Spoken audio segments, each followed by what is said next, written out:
Thank you, everyone, for joining. Special thanks to our CEO, Kate Armstrong, for joining us today, and to the entire Five City team, especially Jose and Dan, for spearleading this initiative and helping us chalk the success that we see now. For those joining who probably cannot remember what the purpose for this gathering is, this is one of Fab City's very important roundtables that we have every year. It's the Fab City Awards 2025 Winners Roundtable under the theme Empowering Citizens for Sustainable Urban Regeneration. And for today's session, we will do a quick overview of the Fab City Awards. I will share some facts on how the initiative has evolved over the 3-year period, and then some interesting insights of this year's edition. And then we will have Kate share a few words with us before we open the floor to our 4 winning projects who have 10 minutes exactly to tell us more on their project and share the impact they've been achieving in their communities. Then we will have 20 minutes for participants to ask any questions, make contributions, share reflections. And then finally, I will do a quick wrap up with some exciting announcements for the community. Please, in the meantime, you can introduce yourself and share where you're coming from, your organizations in the chat. And while we go on with the session, if you have questions or like reflections or contributions, please do all to add in the chat as well. I would do all to read them during the Q&A, or you can feel free to use your microphone when we get there. So as I mentioned previously, this roundtable, the main goal of it is to, recognize incredible projects happening all over the world. And so the Five City Foundation launched the awards initiative to celebrate innovative projects that promote sustainability and resilience within the Five City community.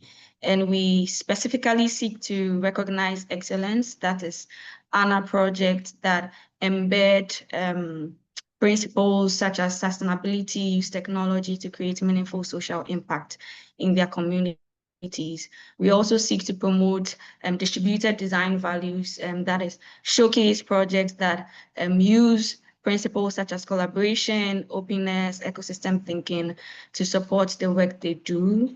And we also seek to foster impact and scalability for projects where we provide seed funding for projects to support their work, and also provide a platform for these innovative projects to share their solutions and also be able to secure future collaborations and just create amplifications around the work they do. And then finally, to amplify civic engagement, that is to bridge different communities, for instance, the Fab Lab Network, the Makerspace movement, policymakers, private sector, because we know that the problems that we face in the world today obviously cannot be solved by just one entity. So it's important that we bring communities together to, push solutions forward. On that note, taking us a step backwards, the Five City Awards was launched in 2023, and our first edition was under the theme Recognizing Sustainable Practices for Regenerative Futures. And I just want to share a bit more data on that. So at the end of our submission round for that year, we had 17 submissions from 12 organizations from 8 countries, which was great for the first edition. But then it's important to know the data for like the past years, just to see how we have grown and evolved as a network and how we have embraced the initiative as well. So for the first edition, we had 3 winners. The first one, Food and Nutrition, Security, Urban Agriculture, and Social Development from Curitiba. In second place, we had Manufacture Valley from IDEA Guanajuato. And in third place, we had Distributed Manufacture of a Neighborhood Bench from Montreal. Amazing project. And these projects and their details are all available on our website if you still want to read more. And in the following year, 2024, we organized the second edition, still thanks to the City team, under the theme Sustainable Living for a Regenerative Planet. And we increased, so that's a good sign for the work that we are doing as a community. So we had 19 submissions in total from 14 organizations, 5 individual submissions, and then all from 11 countries. And we had at the end, for this year, the approach for awarding winners kind of shifted a bit, where we moved from the rankings to awarding projects that fell under specific categories. So for this year, we had 4 categories: an overall impact award winner, which was Sampa Plus Rural from Sao Paulo. And then winning the communities category was Time in Action from Indonesia. And then winning the ecosystems category, also Nutribem from Brazil. And then also from Brazil, we had the Smart Campus winning the Technologies Award. So that was it for 2024. And then I'd say the most important part of today's session, if I dare say, is this year's edition, 2025, that sought to, highlight projects around community action, emphasizing the role of communities, the creative industry, policymakers in shaping sustainable and regenerative urban futures. And this edition was brought to life from the support of 3 partners. We had the Distributed Design Project, DDP, and also the PENS Project, an EU-funded initiative, and also our partner, Hackstart.io, a community for learning, programming, and building hardware with 2.4 million plus members and 39,000 plus open source projects. So special thanks to these partners for making this year's edition a successful one.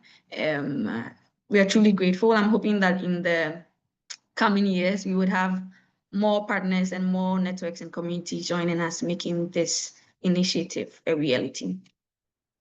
So for this year's edition, we had 4 categories similar to last year. The first one, Overall Impact Award, awarded to a community to a project that integrated community action, ecosystem restoration, and technology. And then the second category, Community-Led Climate Action, awarded to a community that involved communities in taking collective action.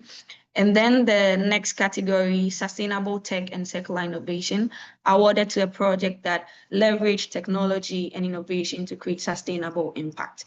And then finally, we had the Regenerative Ecosystems and Biodiversity category, awarded to a project that sought to restore, protect, and enhance the ecosystems.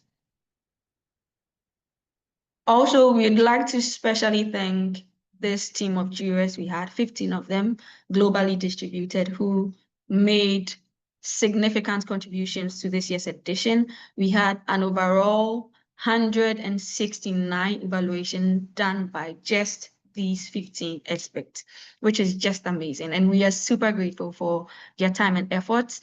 We had, like I said, it's a distributed team. We had people from Peru, we had from Brazil, Canada, India, Australia, United Kingdom, Singapore, which just like demonstrates the richness, diversity, and the scope of the initiative that the 5 City Awards is.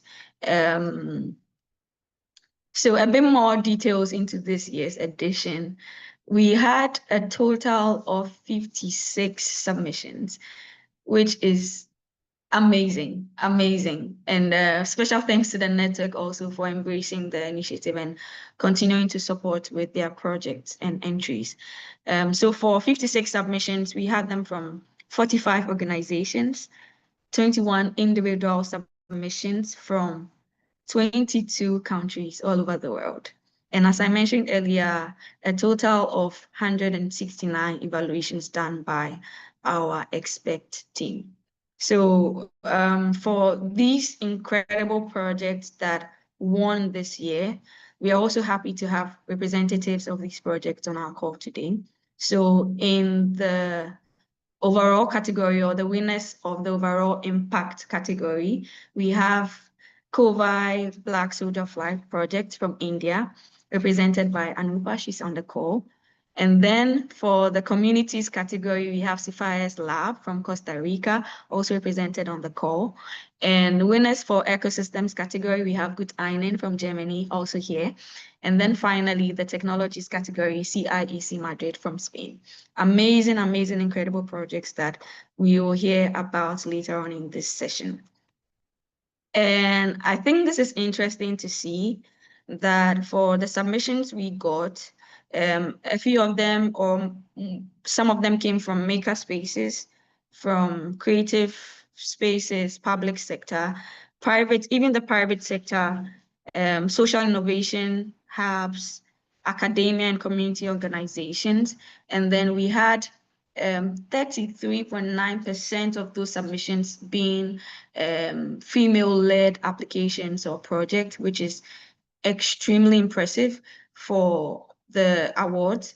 And then as we see here, the spread of the submissions, we have submissions coming from 6 continents, with a significant portion of that coming from the global south, which really aligns with our strategic focus on making the 5-city global community a truly diverse, a truly global network of cities, regions, and countries all over the world.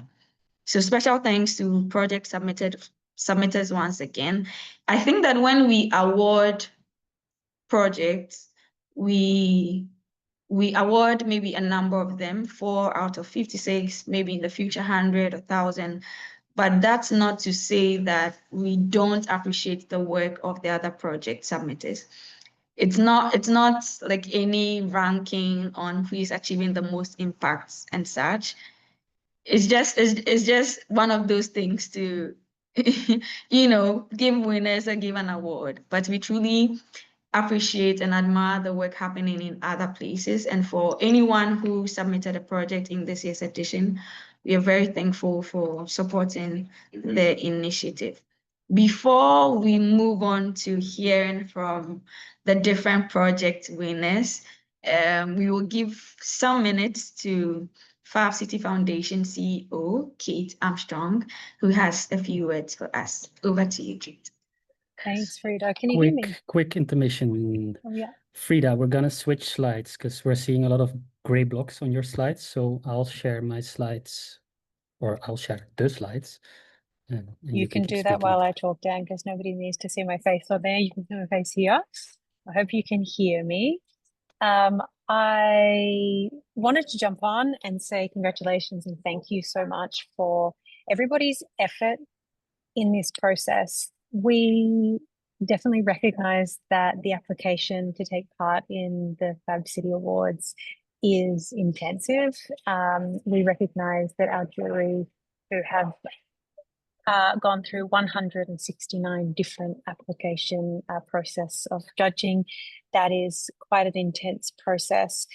And also the team that has put this together. So Frida, Dan, Jose, Lucas, everybody in the back end. It's a really big effort. And I think that this program is slowly becoming one of our flagship programs that can recognize the importance of this effort that we make across the network as part of the Fab City mission.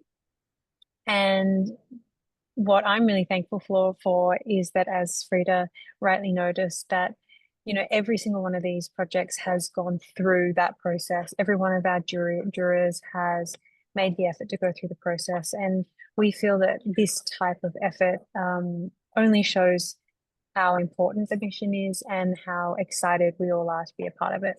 So I am very, very thankful that this program has been put together by our amazing team to recognize the projects that are coming from the network and beyond. And we are really excited to put more effort and to make this program grow. This is a wonderful way for us to be in contact with our community and people beyond our community.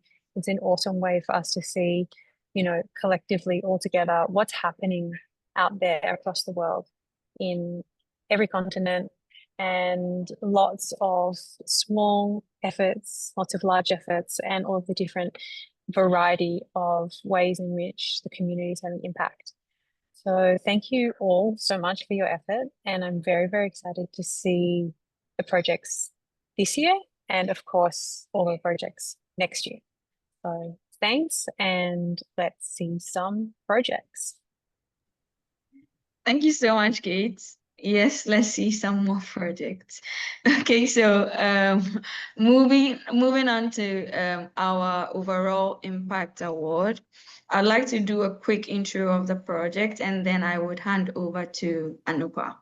So the Kovai Black Soldier Fly, represented by Anupa today, tackles food security and waste management in India, using the black soldier fly larvae to convert organic waste into protein-rich animal feed. And they've chalked a lot of success, including generating protein revenue, contributing to reducing carbon dioxide, and even achieving an approach that is 40 to 50 times faster than composting. But I'm not the expert here, so I would hand over to Anupa to do justice. Yeah.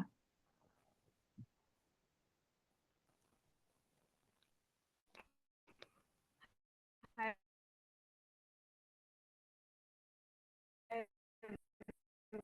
everyone. Thank you so much. It's a pleasure joining here. Thank you for us.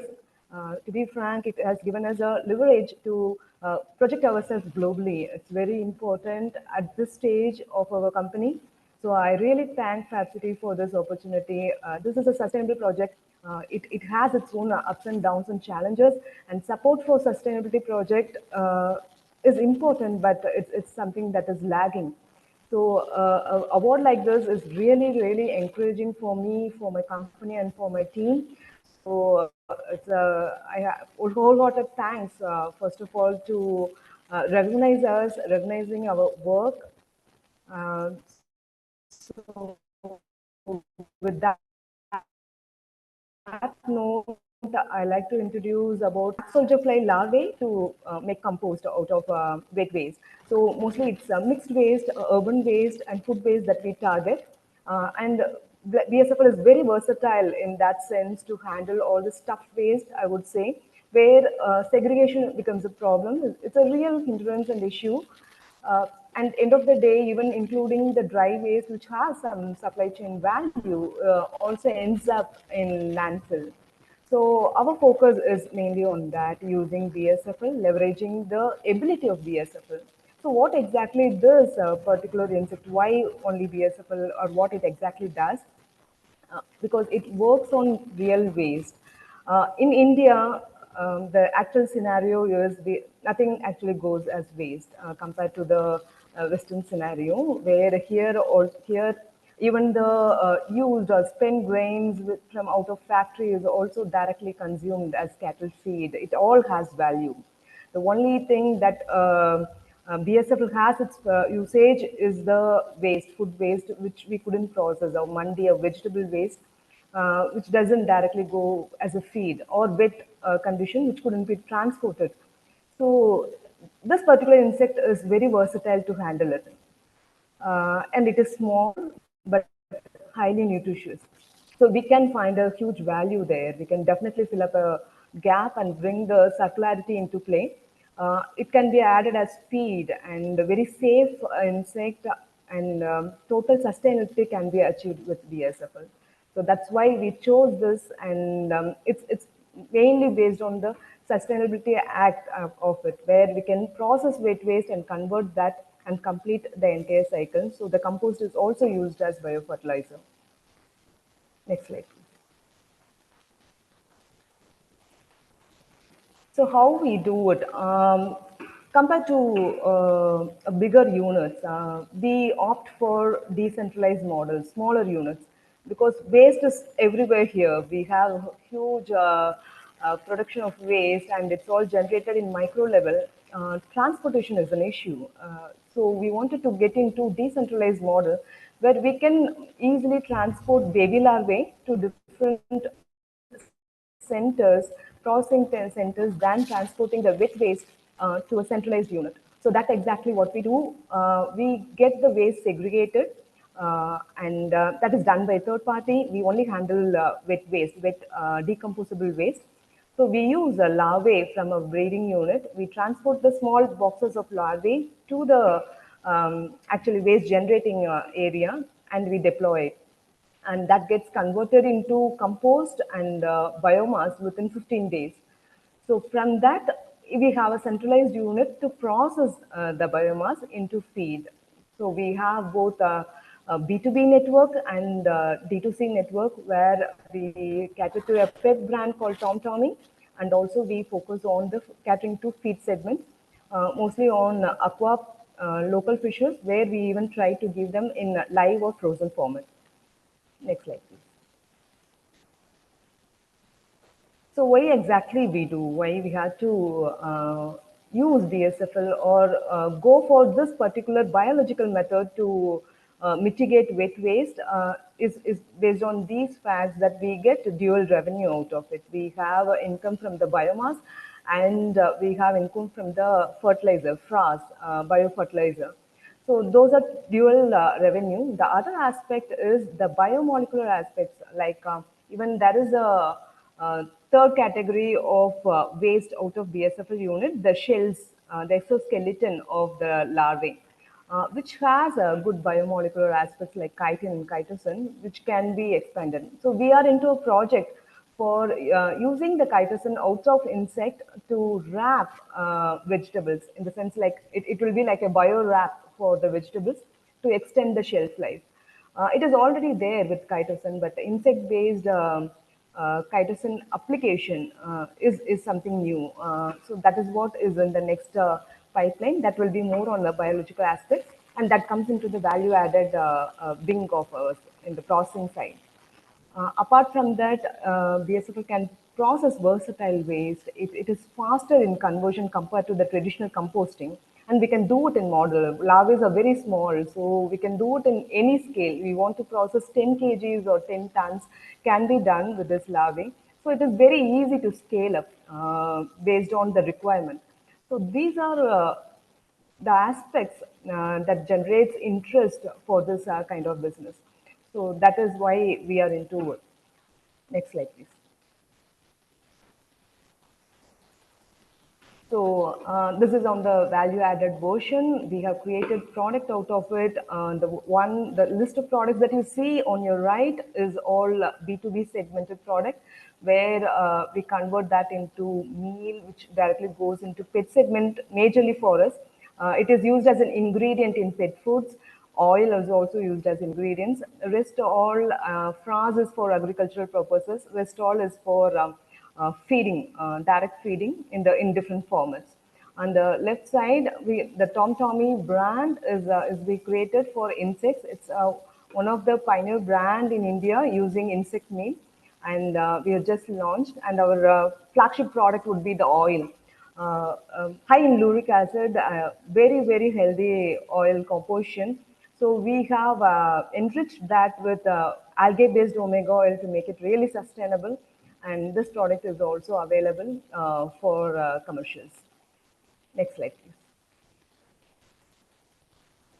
So moving forward, BSFL has a huge potential, especially in Indian scenario. Why? Because we require such a intensive wet waste processing, which has been neglected. Other technologies like biogas productions and all require a very high level investment in infrastructure, and capital intensive operations is required, which is not required in BSFL. BSFL can be done on a very tiny or to a scale, to a very higher scale. So that versatility is helping us to make it as an ecosystem as such, to enlarge that to different people, even backyard farmers, like small chicken farmers can have a small BSFL unit. So that is a collaborative network that we are trying to build around this region. And the main focus is on the specialized product, moving ourselves from commodity to a specialized product. That's what we are trying to do, because commoditization is again killing the value of actual value of BSFL, I would say. More of a specialized or derivative product is what we are aiming at.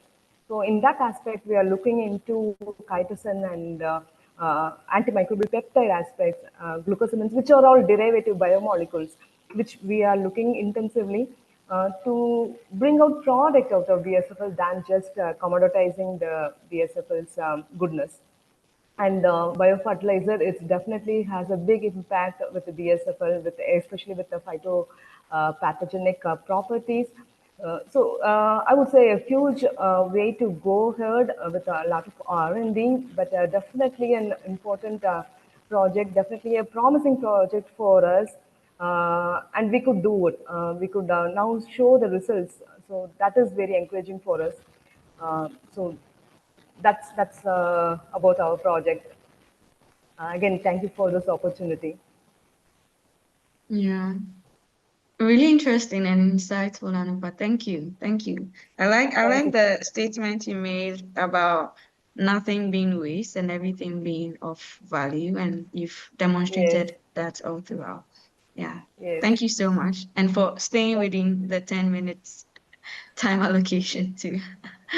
Okay, so now moving on to our next winner for the best community-led climate action project. We have the SIFAIS Lab, which is a digital fabrication space from Costa Rica that empowers residents through access to tools and training. I would now like to invite Robert Garita on the floor to take over. So thank you thank you so much for the opportunity, and thank you all for this opportunity. I'm very honored to represent the beautiful community of La Carpio and SIFAIS Lab. So I would say next, just to change, because I need to do some transitions, so if you can help me with that. So let's start just with a bit of a context. SIFAIS is a non-profit organization that has been active since 2011. It's actually supported by donations from organizations, people, and the most interesting part is that it offers free social educational services through volunteers in communities dealing with social challenges.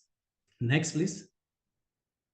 So they started actually in Carpio in Costa Rica, which is known as the country's largest binational community. The population is around 25 to 30K people, right? 50% of them are Nicaraguan migrants. And the community includes around 5,000 families. Next. And in this map, it will show where is the lab and especially the foundation, the SIFAIS as a whole. And something I love is how they describe themselves. They describe themselves as a power for source or force for social change. And I think that's just great. So we go to the next slide. So I'm actually now based in Qatar, but I'm Costa Rican, and I was actually working in Costa Rica at that time. So back then, when I was running the Fab Lab Costa Rica Association, and also I was managing a private Fab Lab inside a university, I saw what the SIFAIS was doing, and I just get in love, basically. It matches actually my vision, my passion, and a lot of things that I was trying to do at that time. So I reached out to this amazing lady on the screen, which is Maristela Fernandez. She's the founder of SIFAIS. And I proposed to run some data fabrication workshops for kids, something in the format of Fab Kids. At that time, I was working a lot with the Fab Kids community. Next. But the main goal was actually to train a group of young people. My plan was around people between 12 and 16 years old, to not just learn the tools, but also to teach others, to become actually mentors within their community. Next.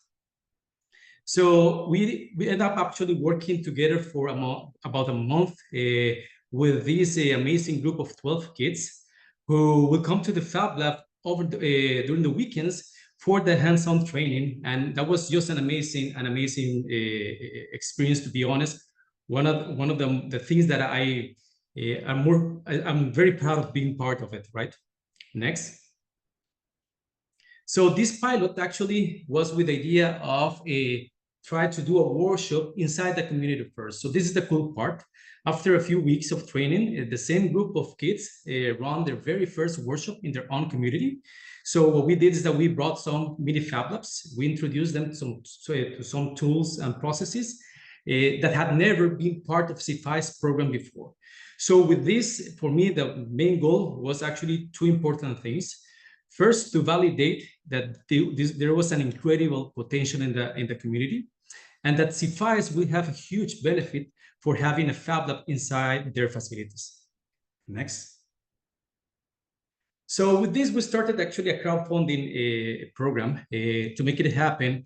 We team up with actually a home improvement store called EPA in Costa Rica through their program Apoyar es Sencillo, which means it's easy to support or it's easy to help. So for 3 months, we run a campaign at all the stores, showing a video. You can see the one on top, where the one young girl from the community explained what a Fab Lab was, what it could do for them, and ask people to donate. Next. So after these 3 months, we finally actually raised $20,000, enough to fully equip the Fab Lab at SIFAIS with laser cutters, 3D printers, CNC machines, and 3 or 4 mini Fab Labs with a lot of electronics and tools for the space. Next. So we made that dream a reality. This allows actually to establish Fab Lab SIFAIS, that at the beginning, the first months, and even I can say the first 1 or 2 years, we were just primarily focused on teach and mentor the process within the community itself. That was the main goal. Next. And the idea was actually to promote the use of the Fab Lab in such a way that it will be actually managed and operated by the members of the community, used to train people of different ages, and serve as a platform to foster what is the main goal of the program, a community-based entrepreneurship hub. Next. So that's where actually things really started to take off. So with SIFAIS Lab, and also thanks to programs like SIFAIS Emprende, which means SIFAIS Entrepreneurship, and Academia Makers, which means Makers Academy, I can really honestly say that a new generation of community-based entrepreneurs began to emerge. From the first young kids who were actually part of the activities, to actually different agents within the community. Next. So here in this slide, you can see the services that actually the community was proposing and selling. That was around 2020, at the end of 2019 and at the beginning of 2020.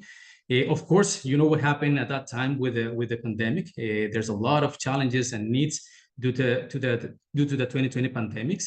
So we made a strategic decision, and the idea was to make and to support actually employment, innovation, training, and fundraising efforts through the production of COVID-19 protective equipment. The idea was actually to create employment opportunities because they were actually having a lot of challenges during that time, foster skills development also to do that kind of activities, and promote innovation among the residents of Carpio, while also generating some funds to support the maintenance of the facilities at that time. Next. So within the lab, actually 16 young makers produced safety and protective products designed to fight actually COVID-19. These efforts not just only not only create affordable protective equipment to the community, but also was generating a little bit of income for them and during that time of COVID. But since then, they have been keep working and growing and starting developing new projects. So next, so we can see this beautiful example, which is actually, the name of the example is SIFAIS. It's a line of educational toys based on Montessori principles, designed and made it right in the Fab Lab by the community itself. So you can see that using CNC, laser cutters, and different kind of machines, they were activating different products inside to sell to the community, but mainly to externals as well. Next. Finally, also there's this amazing program, which is Academia Makers or Makers Academy. We developed actually a one-year program where participants learn practical work-ready skills by making products in hands-on workshops, right? So when then these products actually, when those products go to market, the income benefits both the participants and the foundation. So actually to run the program and to bring more people in the same one. There are actually 5 key areas: is the technical skills, the admin skills, commercial skills, research and development, and personal growth. So throughout the year, the participants rotate through the different roles, learning what it takes to run the business, what are the skills that they need to do that, and by the time they're finished, they're ready to launch their own ventures, which is actually the most impactful, I think, result of all the activities and programs that SIFAIS and SIFAIS Lab is doing right now. Next. And I just want to finish the presentation with this beautiful photo, because it's where everything began. That was the first workshop we did with the kids and with the community. No Fab Lab, just bringing the mini Fab Labs. And it says a lot to me. And also, I think this award celebrates the strength of the community, the collaboration that they have inside the Carpio, and the ability to become a model for sustainable urban generation. So I think this is actually an award for every resident who, with creativity and solidarity, they are actually transforming challenges into opportunities. So for me, it's just an honor to represent SIFAIS Lab, and the community of La Carpio. Thank you so much. Thank you so much, Robert.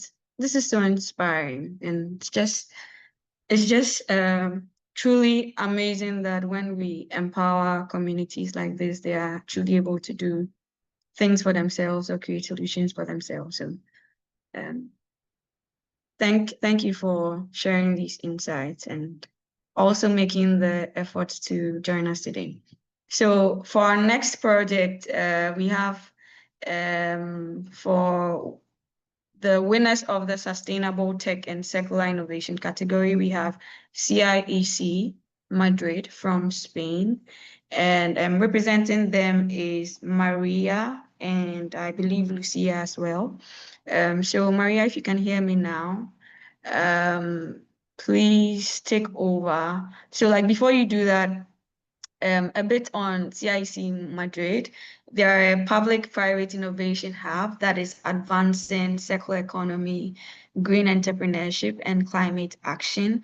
They've created 280 jobs through their initiatives, contributed 950 plus training hours delivered via workshops and hackathons, impacting 4,100 plus students reached through schools and activities. This is incredible work. Thank you. And over to you, Maria or Lucia. I'm not sure who's taking over. Yeah. Thank you. Thank you. Thank you very much to the jury, because we are so excited for this award, and also we want to congratulate to the award winners, because the works that they are doing are incredible and so inspiring. As you said, we are a public private procurement. We are involved with the Madrid City Council. that is the organization that puts the money, and we have a consultants company in Innovanex, and also a big company of civil work that is SACIR, and also the Universidad Politécnica de Madrid. No? These three organizations works every day, and we have the same vision, that is promote a circular economy and to be a reference, especially in Madrid, in our city, of the things can be done in a different way, more sustainable and more resilient. So I think you can put the video, that the video resumes quite well about the job we are doing. We are so young. We start three years ago.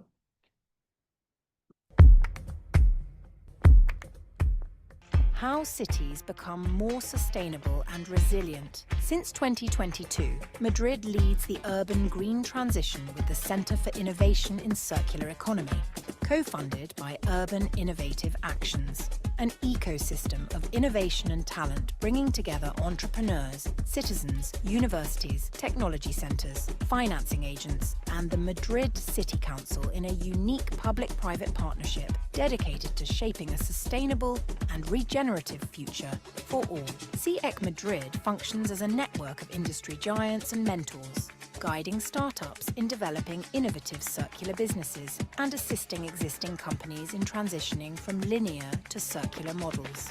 A key focus is the creation of green jobs, promoting reskilling and enhancing the employability of individuals at risk of social exclusion.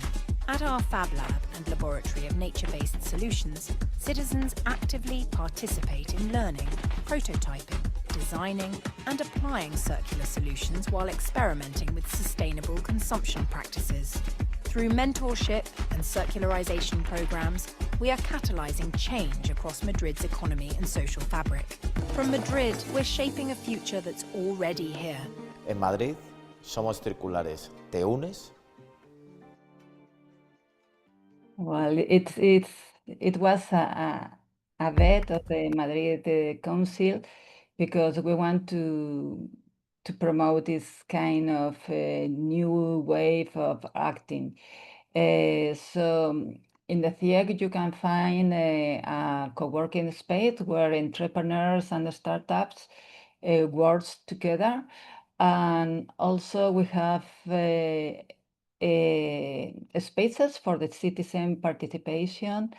So where you can find neighbors of the Vicálvaro, that is the place where the CIEC is located, talking about the problems of the neighborhood and make a proposal of projects to have a better life, or to solve problems that they are facing every day.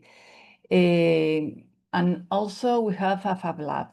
The Fab Lab is always focused in helping to promote circular business for the startups and for the entrepreneurs. And also we make a big work of training for kids. Can you go to the next one? Well, this is the Fab Lab. We make there a lot of training of digital manufacturing technologies. We want to be a node of knowledge. We have also a lot of people. We invited a lot of people to share knowledge with us, and we want to learn more about circular economy and digital technologies. Can you go to the next, please? And this is the three main programs that we offer as a workshop in our Fab Lab. We have a workshop for kids, we have a workshop for Fab teens, and also a workshop for people that want to upscale, make an upskilling, or people that are adult and want to know more things about the digital technologies. So we also have a fourth program that is is so special, that is the circularization of companies.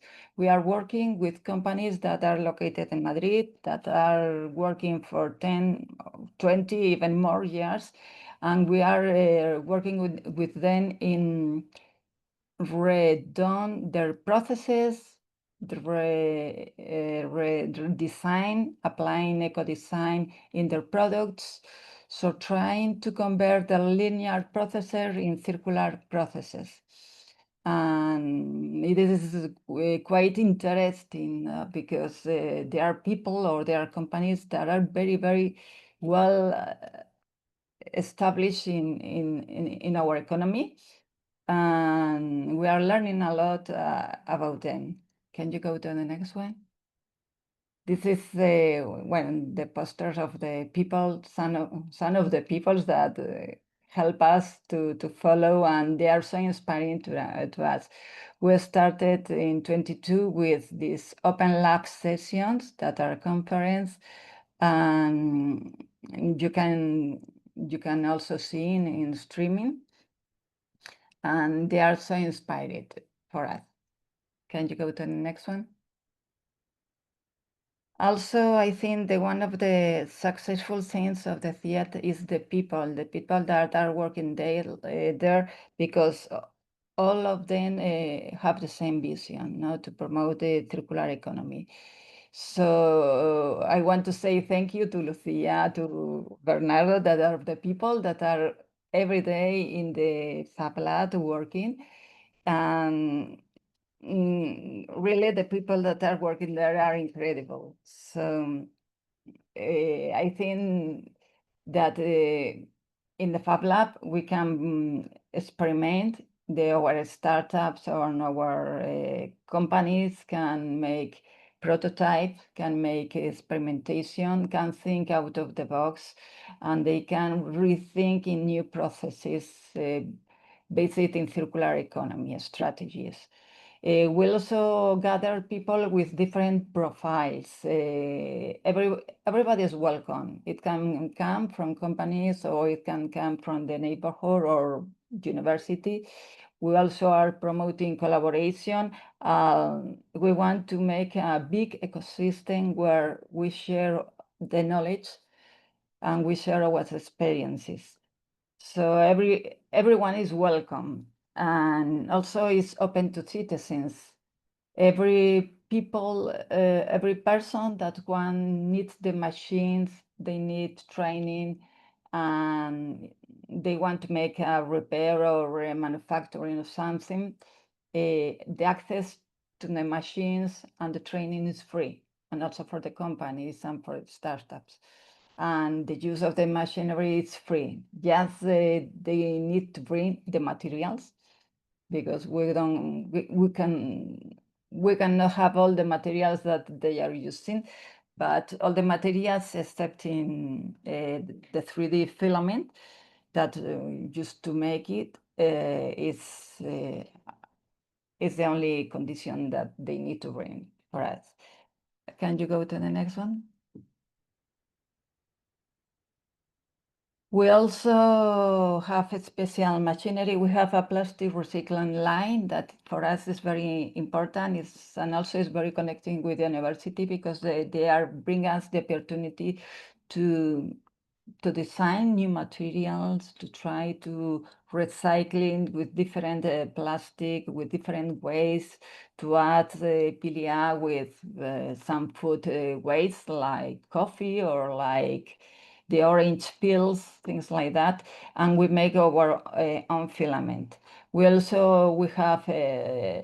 3D printing for ceramics, and also we work with trying to have different recipes of biomaterial, that can be cutted in our laser cut. We are making a big effort to try to help to the clothes, to the apparel companies, because as you know, in Spain we have one of the big fast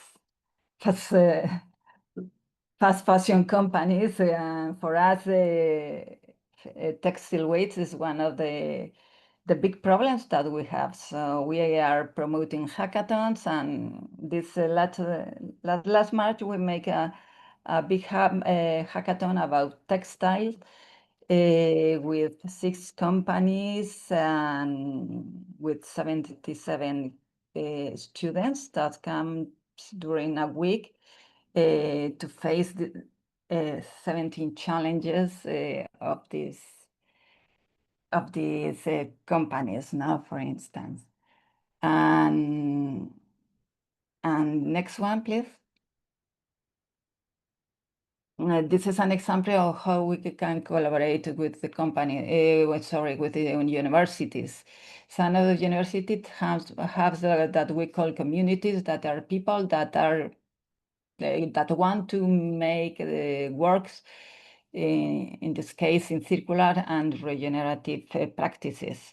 So the idea is to help them as a living lab, so we can promote good practices. We help them to recycle the wastes. And the university, as a living lab, give us the opportunity to learn about these practices.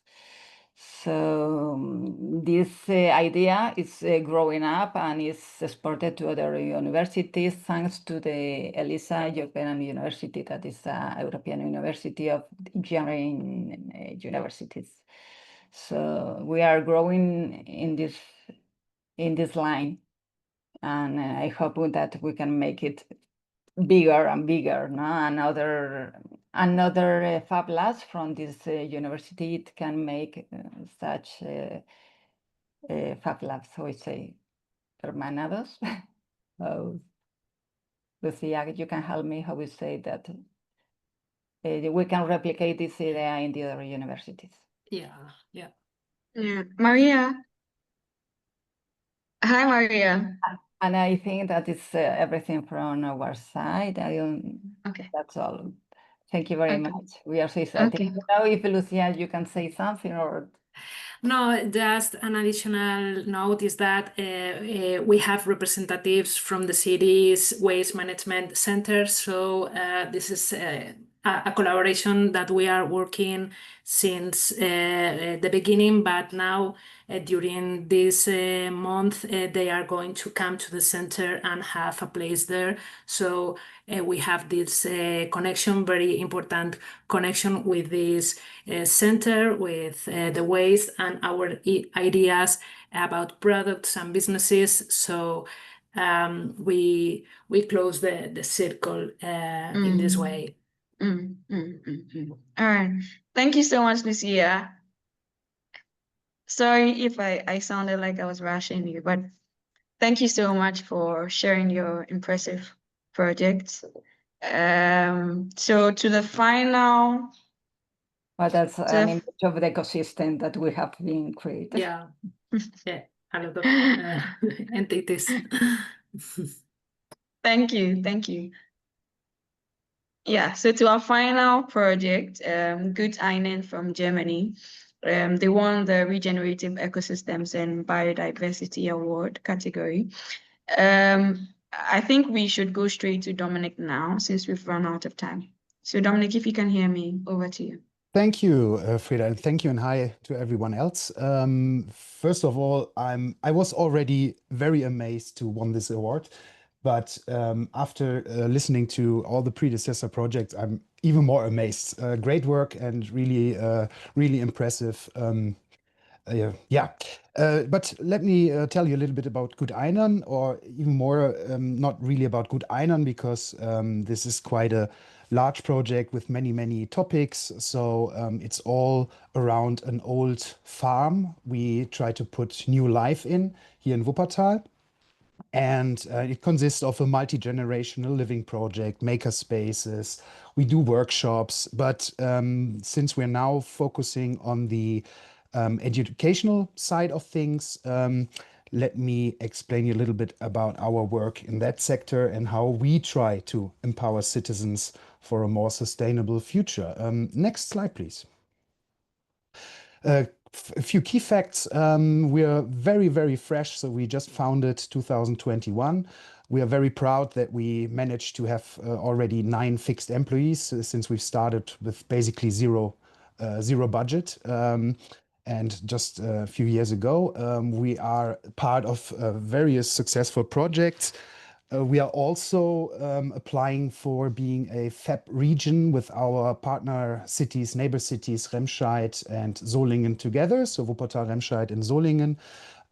Who knows, maybe in Prague we will become a FAB region. So let's see. And absolutely happy to see some of you guys in person there as well. Yeah, we're situated in Wuppertal, Germany, and one interesting thing is that we are situated exactly between a rural and a very urban area. And places like this are very, very often in this area here. So we want to invite everyone, obviously, to copy our system and yeah, create good Einern in different places. Next slide, please. So the challenge, of course, we don't have to talk much about the challenge, but let me highlight the second point here, because that's something we will focus on, the disconnection between people and natural systems. We strongly believe that this is a very big issue, that people in cities and urban areas are not longer connected to how their food is grown and how their food is produced. For example, if you imagine, if you ever try to grow your own food, it comes with a feeling. So it comes with a certain appreciation for what you do. And the result of it is definitely more respect for the system it was grown in, for the work it needed. And as well as it's probably way harder to waste something what you grown on your own. So we figured that is a point where we, on our good, can really make an impact. And next slide, please. And let me explain you what our concept is. So besides all the other things happening here, we have 3,500 square meters of old farmland. That's not much, I have to say. So we don't see ourselves as a producer. We are more showcasing various systems, all under the umbrella of being circular and all under the umbrella of being sustainable, of course. So you can imagine our area consists of 25 different areas, from little school gardens to small scientific projects, also a market garden where we actually grow food. But we also want to try out different methods based on the permacultural principles, and those we are showcasing on our area, and we invite schools, but also teams or companies to do hands-on workshops with us and experience what circularity can be in a small systems and how they can maybe scale them up to their economies. So next slide, please. Our main thing is, I guess, and that's quite that's not very often here in the area. We combine nature and technology. Next slide, please. So what does that mean? On the one hand, we have our permaculture garden with beans and with chickens and with a nice outdoor kitchen and various different forms of little fields. Next slide, please.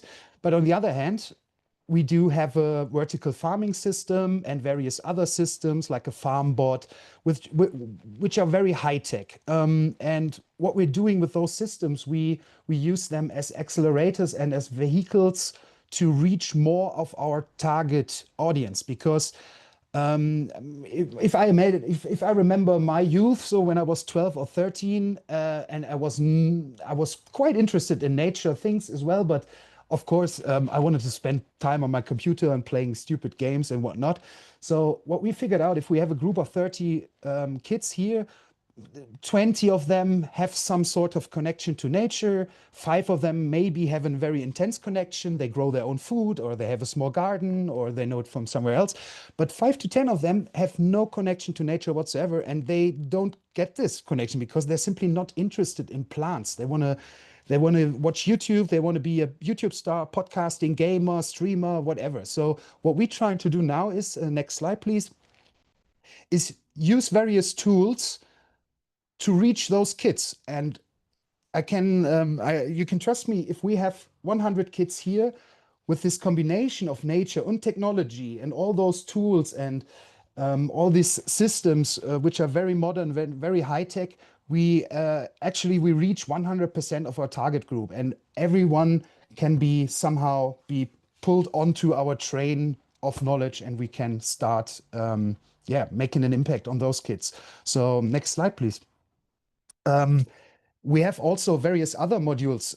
One of the modules is where I'm sitting in right now, and I just had to close this one, but you can maybe see it like this. I'm sitting in a retired public transportation bus from our lovely WSW Stadtwerke.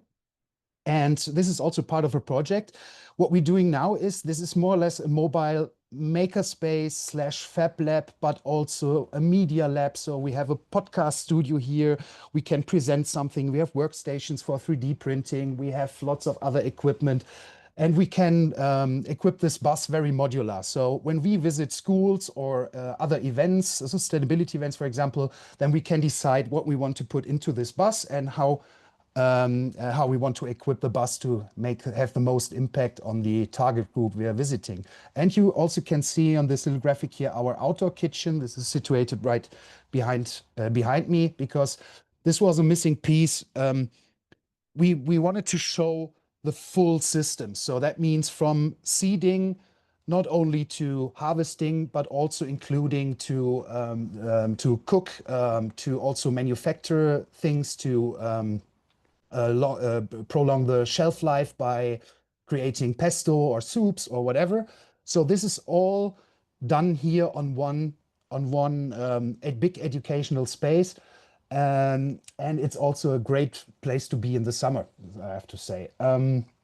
Next slide, please.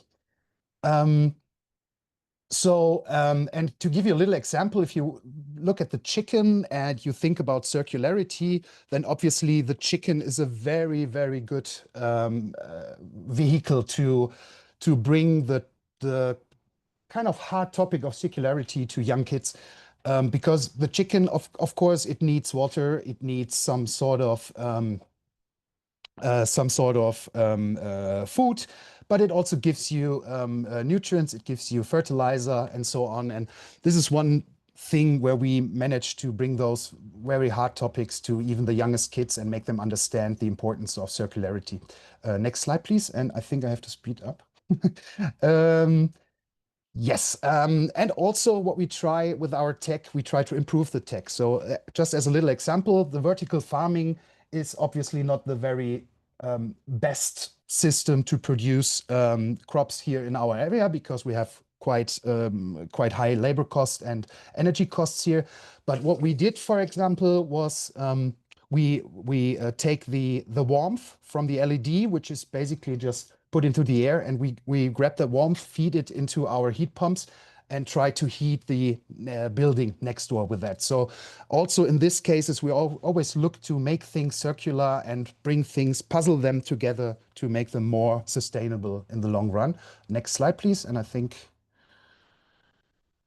yes, and also, yeah, of course, we do our virtual learning experiences. So what you see there is just a little screenshot of a 360-degree environment where we try to create a virtual Gut Einern to make it accessible for kids and teams outside of Wuppertal as well. And next slide, please. I think that's it. Community impact. Yes, of course. Yeah, but we can step to the next slide.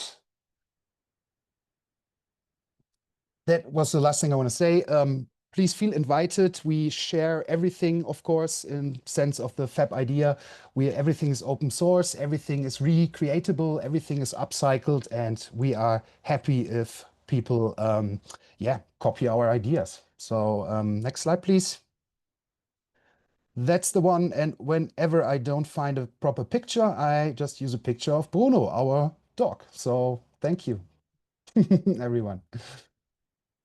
Yeah, thank you so much, Dominique. And I like that you said that people can feel free to copy your ideas. Please. That's what we're doing it for. Yeah, it's amazing. It's amazing that these projects are open and we get to hear these solutions and best practices. And I hope that they are helpful for our participants in their context and their projects as well. We have a few more minutes. We definitely don't have 20 minutes to interact, but we can do maybe 10 or 15 if anyone has some reflections or contributions or questions for our 4 winning projects. You can feel free to unmute and speak directly. Actually, I have a question for Anupa, if you don't mind, because our chickens also are fed the black soldier fly larva, because we have a startup in one of our partner cities, so we tried it out.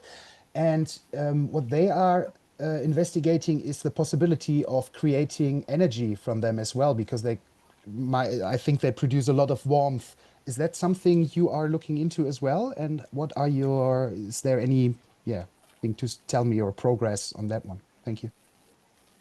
Worms for chicken feed is an excellent option, especially for free-range chickens. First of all, I would really like the concept of getting the agricultural part and the agricultural practices to the kids. I really, really like and appreciate the idea, because that's something which definitely is needed. Kids are moving away from the way food is being produced. They are really not knowing actually, and urbanization is really killing.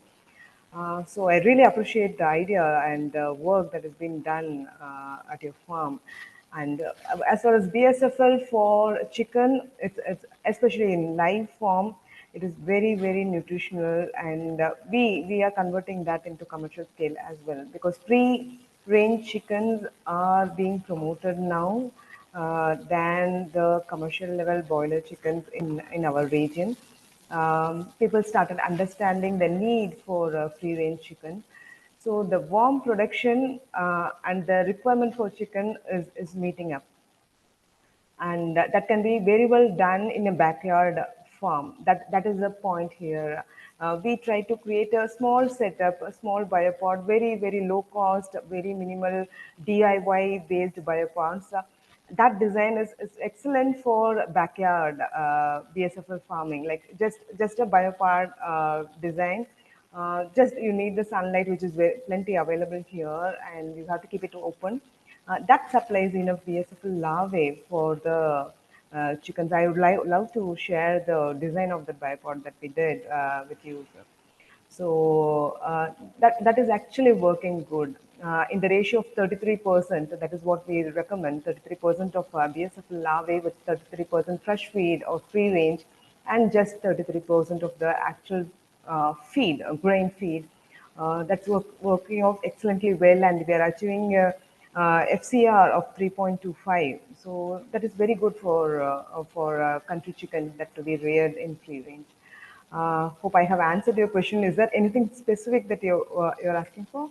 No, that was perfect for the first part. The second question was if explore the possibilities of creating heat, so warmth by larvae, because what we larvae. Yeah, if you think about grabbing the energy for other things, because I heard that reactor, they produce a lot of heat, so it gets very warm. So, and we were always thinking of how we can make this usable as an energy source in a larger scale environment. So are you exploring opportunities like this as well, or is it based on food only at this point in time? We can explore that. That's very true. Especially the biological activity in the frost and the substrate, it generates a lot of heat. That is very true. And most of our challenges here is to mitigate that heat, to make the environment or the substrate viable for the larvae to survive. So that is where we worked upon.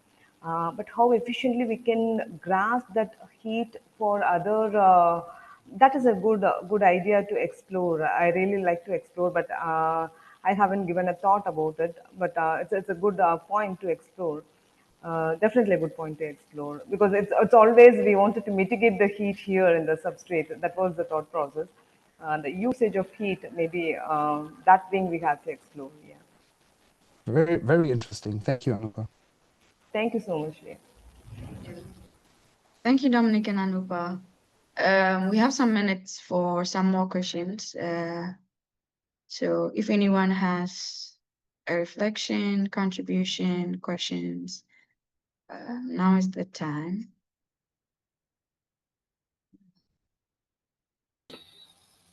Okay. Hello. Hi, Tommy. I have a question about the SIFAIS lab project and the academia makers. I'm not sure what that is. Can we just have some clarification, please? Hi, Tommy. Yes. So basically, what we have inside SIFAIS is that this is a extracurricular kind of approach. So we try to target the community at different levels, different ages as well. So the idea is that in order basically to help them not just to know how to use the machines, but how by using these machines they can actually produce something that can be a product for them. They go through actually the 5 phases I was telling you. The first is the technical. It's a 12-month program, right? So first, let's go with the technical. They will know how to use machines, not just digital manufacturing machines, different kind of tools. They will learn about admin stuff, right? If you want to create something, what are the admin aspects that you need to know? If you want to create a product, if you want to create a business out of the product, so what do you need to know? Anything related to commercial, if you want to go out to the market, what are the things that you need to know, especially if you're going to sell that internally in Costa Rica, for example. Investigation and development and personal development, basically, those are areas for them to have not just the hard skills, but also the soft skills. You know, you need to know how to build things around you, how to actually create connections, how to do networking, where to go, how to talk, and so on.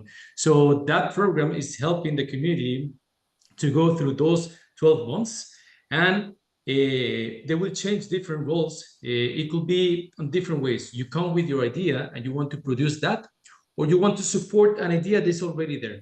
So this is basically the Makers Academy, and this is the program that we're running so far with the SIFAIS lab. I don't know if this is answering your question, but this is basically the program. Yeah, thank you, Robert. Thank you, very good. Thank you. Of course, anytime, yeah. Yeah, Robert, I also do have a question. Okay, Tommy. Hello, just a short question. It's in the chat. You mentioned some thousands open source projects, and I would like to know how they are documented and where we can find all these projects.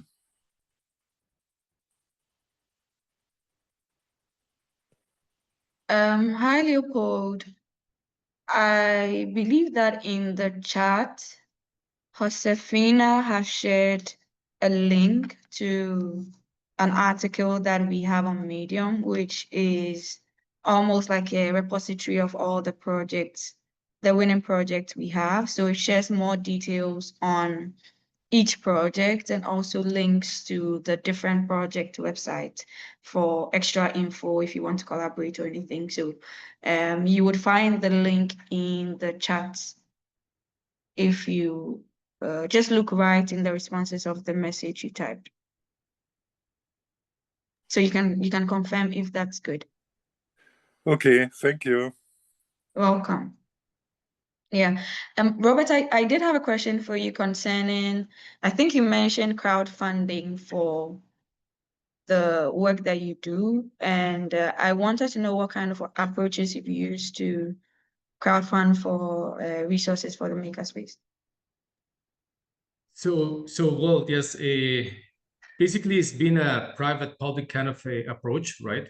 So, well, you saw the first one we did, it was with a company in Costa Rica that they have already this kind of crowdfunding thing.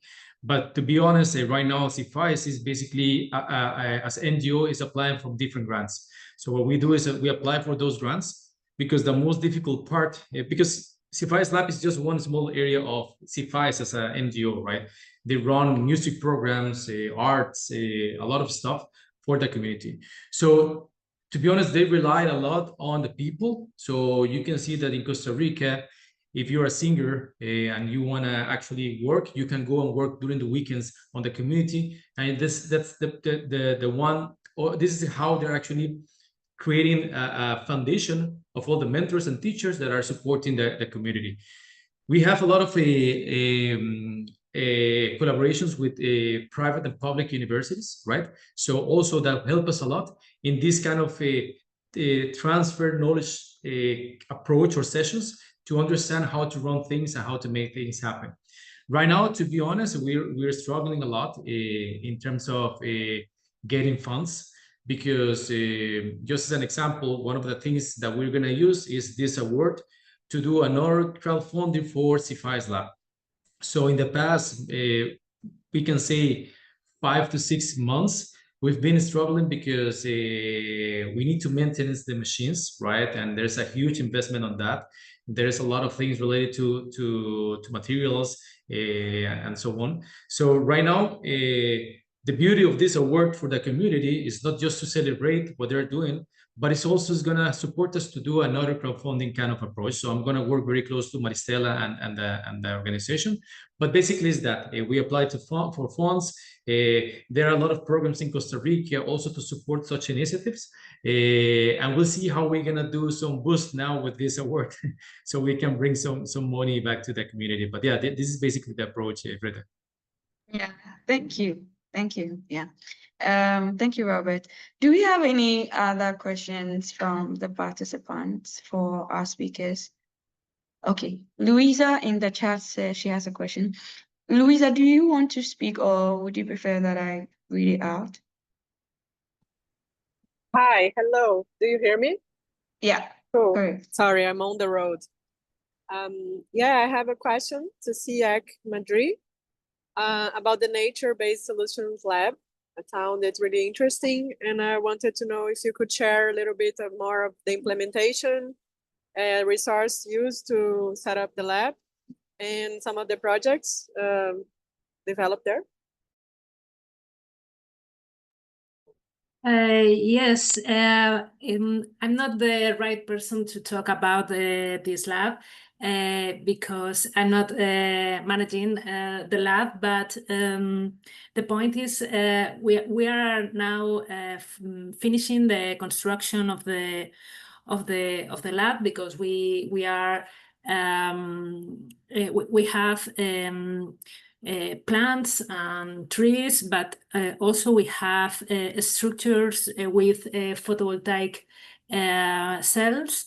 And for example, one of the projects is how the plants benefits the work of the cell, the photovoltaic cells, in the sense of, for example, they refresh these cells so they work more efficiently. This is one of the projects. Other projects are related to the Fab Lab. The Fab Lab, I can talk a little bit more because I am one of the team of the Fab Lab. We are working in a sensor project related to temperature, humidity, etc. So they can work better with this data, so they can make actions for the greenery. That's why we are in the lab. We have greenery thought to different climate conditions. You know, in Spain we have a very some kind of climates very different, because we have desertic climate in the south, but we have a very cold and with a lot of rain in the north. So we are working about how to choose the best vegetables for the different climates. So we are trying to simulate by, we have also, yes, like greenhouse and etc. So that's two of the projects that we have. I don't know if it is enough for you. And also we are trying to connect with green labs of the network. So yes, we can share knowledge and helping each other. And finally, one of the things very important for our lab, this lab, is the inclusion approach. We are working with people that have different special necessities. So basically, they are working on daily basis this lab. I don't know, Luisa, if this is enough. Sure, sure. In Are you- some way, if I can add something, in some way, the nature-based lab represent the biosphere, and the Fab Lab represent the technosphere.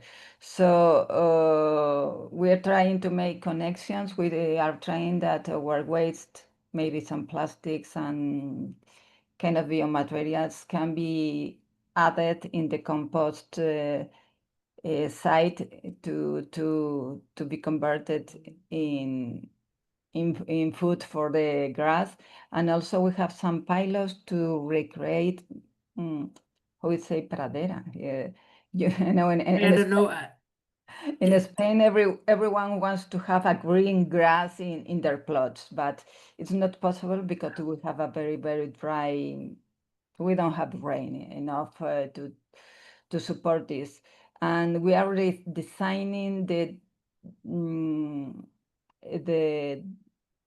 that kind of landscape. We are not, they are meadow, pradera. Meadow. Our meadows cannot be green, but can be a mix of different specimens that are using less water. And so we can have biodiversity in the plot, but with less water and with less soil requirements. So they are making some pilots in that way. And also we have a green employment academy for people with disabilities or disparate people. So they are learning how to work in green with the vegetables and also in compost for their employment. Yeah. Thank you so much. We have just 3 minutes to end the session. Dominic, please, in a few seconds, could you help Tammy know where to find more info on the mobile Fab Lab, or if you could kindly just add to the chat? Yes, unfortunately, we are not ready yet because we are just finished this project in terms of that we are using the truck for the first time. I have some, can post something afterwards in the chat. Do you have access to the chat afterwards? Or is that something I should send you, Dan, or you, Frida? Yeah, I could also put you in contact with Tammy as well. If that even helps. better. Yeah. Then I can send you some draft information at least, but we're working on a brochure. So okay. No worries. Okay, I'll do that. Thank you. So to wrap up, just a few announcements. Fab City is going to Fab 25 in Czechia, and we are happy to be having a similar roundtable discussion like this with the project winners. It will be more like, it will take a different format, but then we would have representatives from the winning project. So if you happen to be joining us in Czechia, please find us and engage us.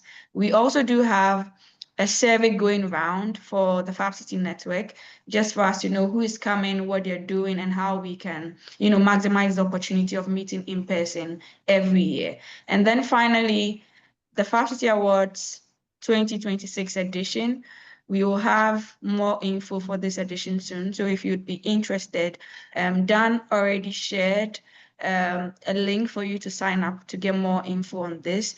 And finally, I'd like to thank everyone for joining today, from Kate to our speakers for joining us today, the Fab City team, for making this initiative and this edition a success. And thank you to all our participants for joining, engaging, and asking questions. Kate, Bruno, thank you to Bruno for featuring in the session as well. It is bye for now. Thank you so much. Thank you. Bye. Thank you. Bye bye.